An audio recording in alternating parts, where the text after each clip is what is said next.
empatía y el rapport en contextos policiales, que está relacionado sobre todo con cómo el policía o el guardia civil en una declaración policial crea un vínculo con la víctima, el testigo o el investigado para conseguir que la declaración policial se haga de la mejor manera posible. Entonces, a través de, por supuesto, de los gestos, pero sobre todo del lenguaje verbal, hay una serie de técnicas que utiliza para que, por ejemplo, ayudar a la estabilidad emocional de la persona o ayudar a evocar los recuerdos y que recuerde mejor, ¿no? Que la memoria funcione mejor. Entonces, todo eso se realiza con una serie de técnicas donde se utilizan una serie de expresiones pues que facilitan un poco esa interacción entre el policía y la persona que está declarando.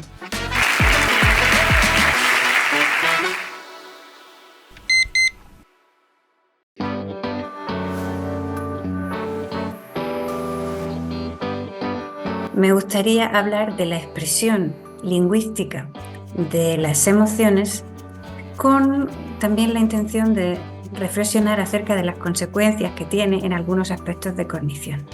Y al hacerlo, probablemente mencionaré conceptos y temas que luego otros colegas van a elaborar con mucho más detalle en sus respectivas charlas. En la mía me gustaría empezar con un repaso rápido a algunos de los recursos que tienen las lenguas para comunicar emoción. Y veremos que son muchos y variados y que aparecen a todos los niveles de análisis del lenguaje. Y me gustaría dar ejemplos en 3 campos concretos. El significado afectivo que podemos recuperar de los sonidos lingüísticos, también en la gramática, morfología y sintaxis, y también en el léxico. Y para abundar en el tema del léxico, a continuación me gustaría dar ejemplos tanto de variedades como de similitudes en la manera en que las lenguas codifican la emoción. O por decirlo de otra manera, hasta qué punto las lenguas son iguales a la hora de nombrar las emociones y en qué otros aspectos vemos que hay diferencias muy significativas de una lengua a otra. Muchas gracias a vosotros.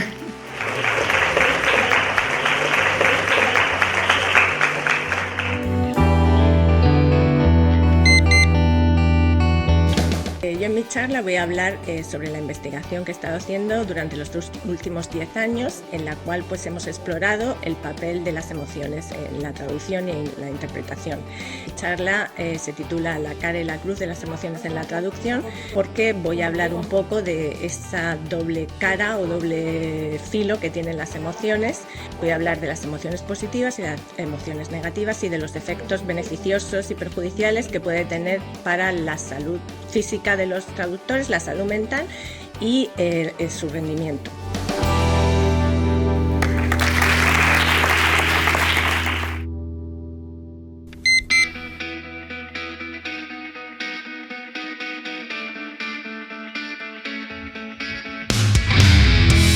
Voy a hablar de las emociones, que yo voy a llamarlas actitudes, y en los efectos que producen las actitudes en los locutores que se encuentran en una situación de diglosia, de contacto de lenguas desigual.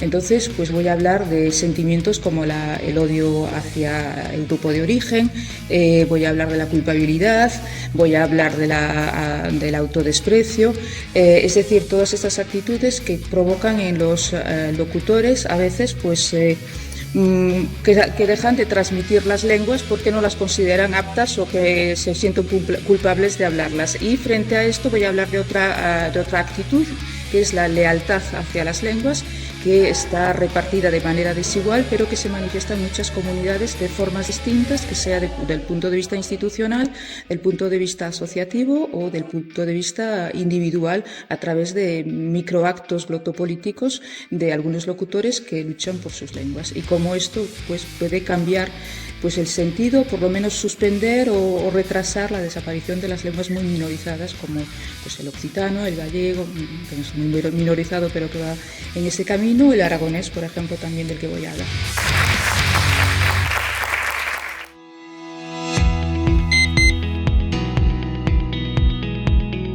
Bueno, en mi charla vamos a partir de cómo el lenguaje en general y el léxico en particular puede servir para regular emociones. y por lo tanto que los lingüistas lo que sabemos y los psicolingüistas lo que sabemos sobre las palabras, sobre cómo conceptualizamos las emociones se puede aplicar a la terapia, al acompañamiento con las personas que tienen problemas emocionales. Y en concreto me voy a centrar en dos ámbitos. El primero es la lexitimia, es decir, ese trastorno que hace que algunas personas no sepan identificar las emociones. Vamos a ver por qué se da y qué podemos hacer para acompañar y que se resuelva un poco ese problema. Y en segundo lugar, aquellos momentos en los que nuestras emociones se disparan y cómo el relato que nos contamos y las palabras que usamos pueden ayudar a bajar un poco, ¿no?, ese arousal de las emociones.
Mi charla trata sobre el abordaje de las emociones y del estudio del lenguaje emocional desde el campo de la psicolingüística.